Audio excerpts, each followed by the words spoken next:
Tonight we have a continuation of a very important conversation here in our community. The Black Major movement is one that intrigues me. It should intrigue you. And if you're rolling your eyes saying, oh, not that again, you ought to check yourself, because it's an important conversation and we need to hear more voices on it. I don't want to lecture you to start the show. You're here to enjoy the program, hopefully learn from it, and I think you will from our guest tonight. Thanks for tuning in to My State of Mind. Obviously, we've got a situation that's going on in terms of national news. As we get to the rundown, we'll just mention this. I mean, don't tell anybody, but we record this show in the late afternoon, and by the time you see it, things can change when it's breaking news. This thing that has been going on, this is what it looked like in California about an hour before we began the production of our show. Here was the headline at the time that our show was being produced this afternoon, and that'll probably change over the course of the evening. I didn't want to start the show without mentioning it. Other than that, I got nothing constructive to say about it other than pray. By this time tomorrow, obviously, we'll be able to comment on it and figure out what the heck happened there. And, of course, stay tuned to all the Fox and WPR News broadcasts to get the latest. All right.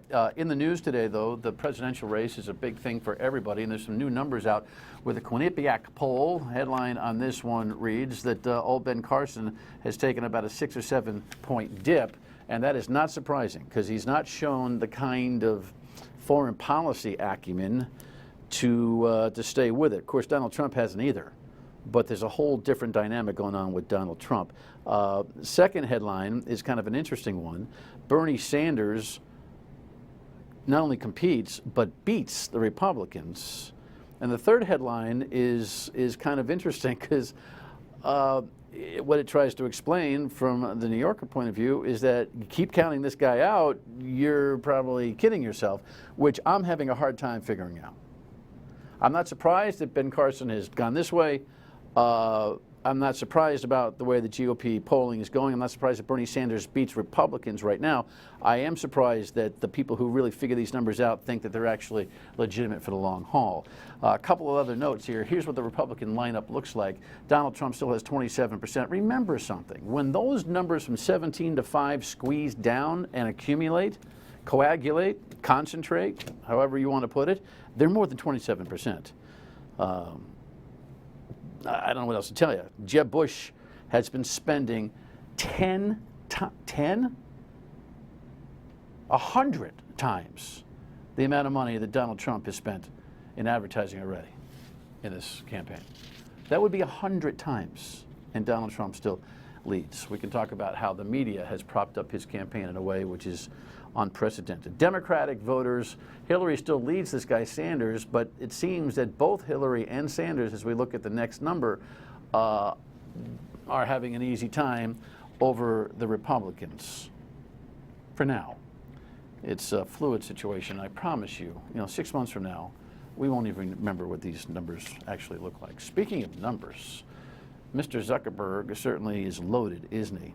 The headline on the Facebook owner, he's going to give away 99% of his Facebook stock. Well, that's interesting. Here's the story behind it. It's no baby bump in charitable giving as Mark Zuckerberg and his wife Priscilla Chan announced they are giving most of their wealth away after the birth of their new baby girl, Max. The couple making the announcement Tuesday on Facebook. Don't do it for the publicity though, you feel it in your heart to do it. The couple is donating 99% of their $45 billion in Facebook stock.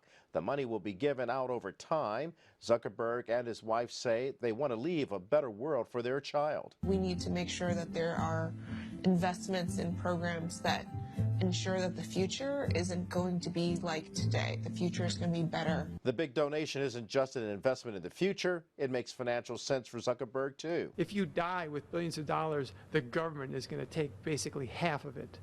So what's the point of holding on to it? The financial pledge from the Facebook founder and CEO comes as other billionaires are also stepping up their charitable giving. I mean, there's the Giving Pledge, and there's 176 billionaires that have already pledged half of their wealth through the Giving Pledge, and that's been very helpful. Where does it go? What is it going to do? Is unclear. The girl that was in that package there that talked about, don't be so outward about it.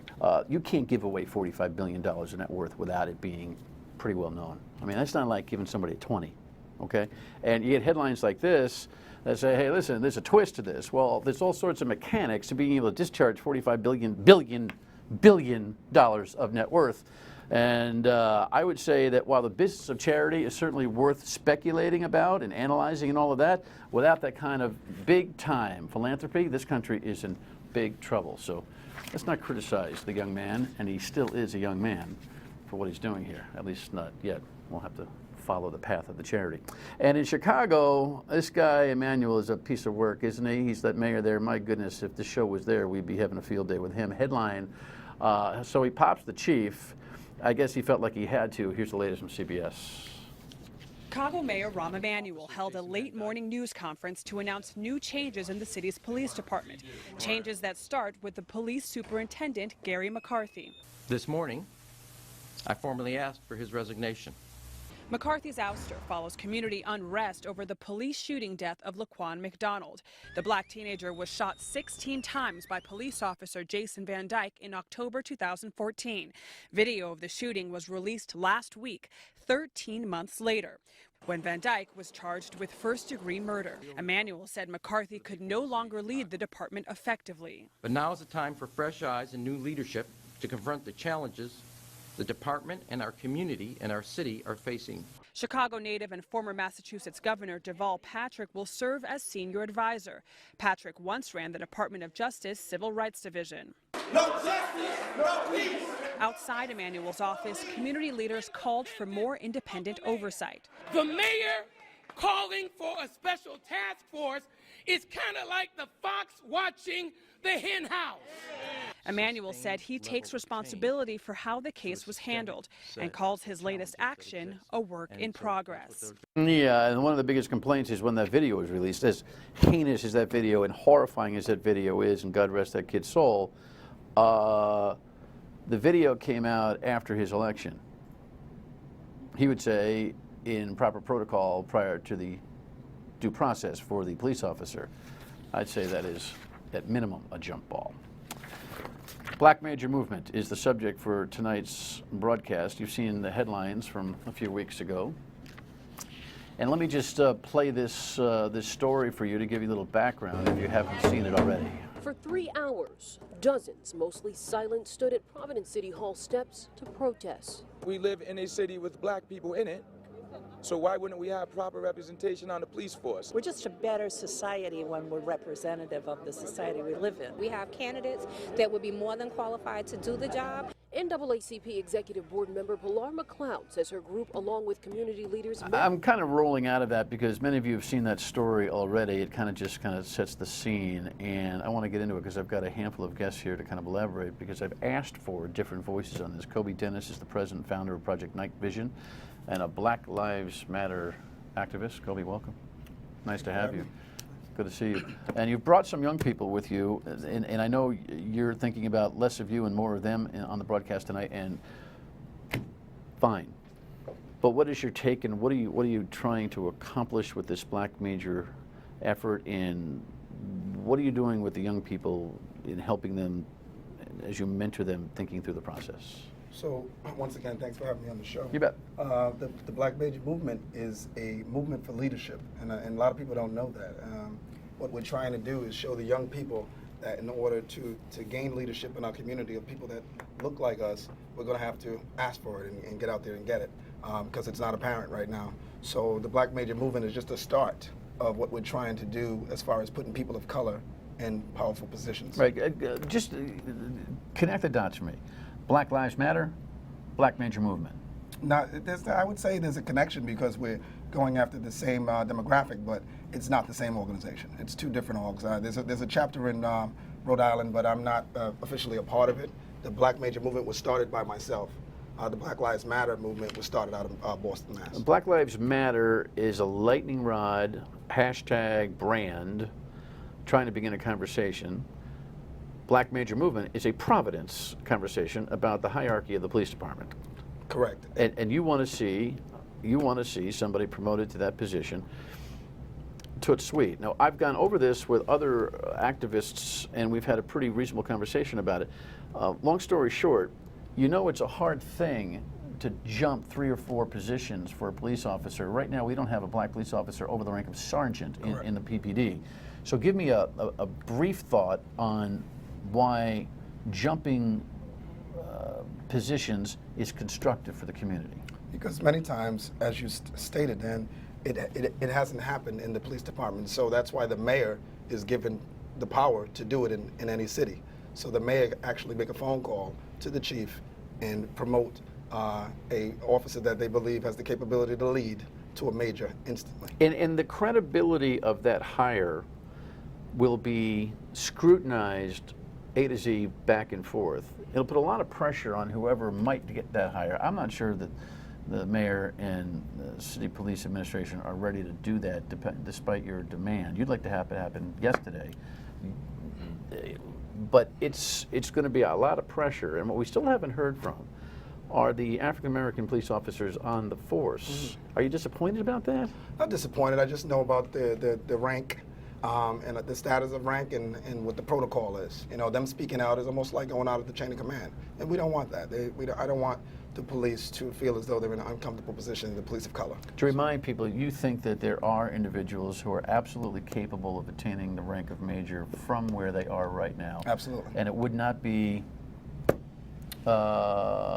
gratuitous or token or for the sake of or any of those things. Absolutely. You know, with no disrespect to the majors that were promoted in the past, you know, that's what I did speak to the higher ups one-on-one. I've had a meeting with the current major, the current commissioner, and the current mayor one-on-one since my request. And I was told the same story. Absolutely not. They will not do it.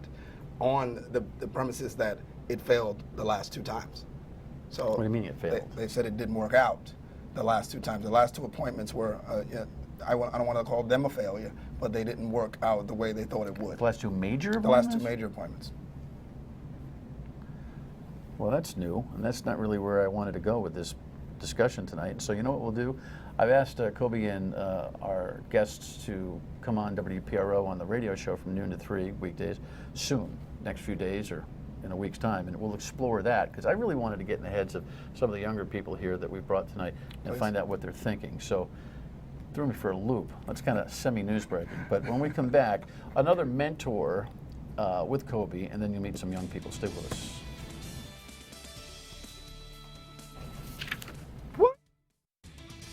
We live in a city where the majority of the population are people of color, Latinos and blacks and Asians.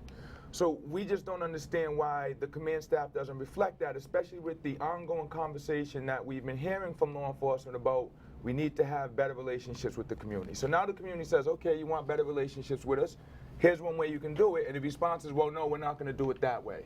That's, well, Ray actually began this conversation here on the television side, and I asked him to find me some more voices, and I think there was a little bit of a network, and Kobe ended up coming in with some young people, and we're joined now by Akeem Lloyd, who is a graduate of Rutgers. Yes, sir. And says he's from Jersey. He's actually from South Jersey, which doesn't count. But welcome. Your perspective on this black major movement thing is what?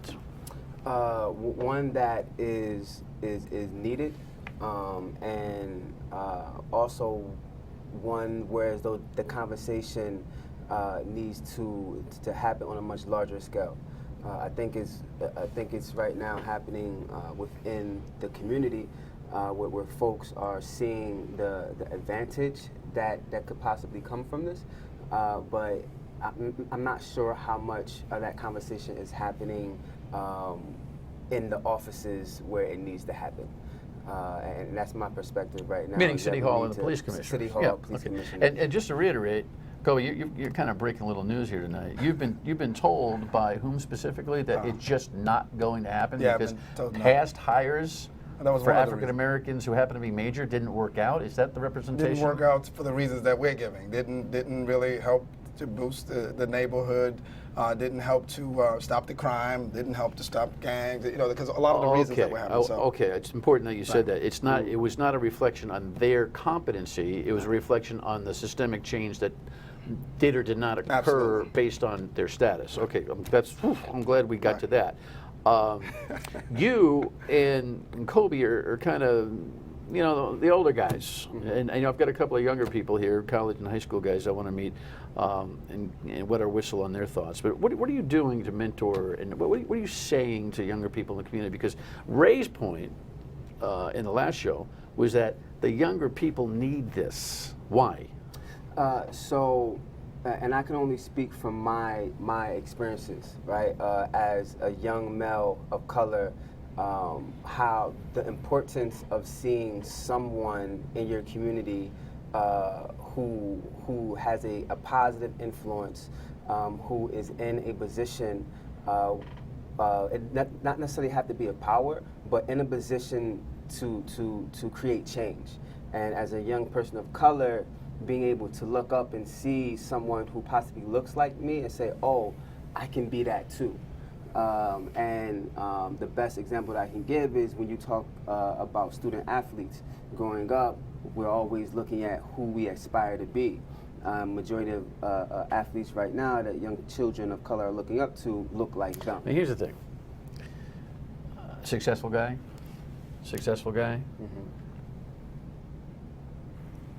Did you not do it on your own? Are you not, I mean, you're a young man still, you're both young men, but are you not succeeding on your own? Are you not driven by your own will to win? And are you not leading young people because you want to do it? Did there have to be another African-American person's picture in your head in order to be able to get that done? Yeah, no, that is absolutely true. Not all of my mentors who help guide me are people of color. The intrinsic motivation, yes, is there, but I also know that it's also these mentors, these people that I'm able to look up to. So when I'm speaking to young people, I'm really driving the conversation around that there are opportunities out here for you, and how do we take advantage of these opportunities? All right, you two got to come on the radio and talk more about this. When we come back, we're going to meet a couple of these young people that these older guys are talking with. Stay with us.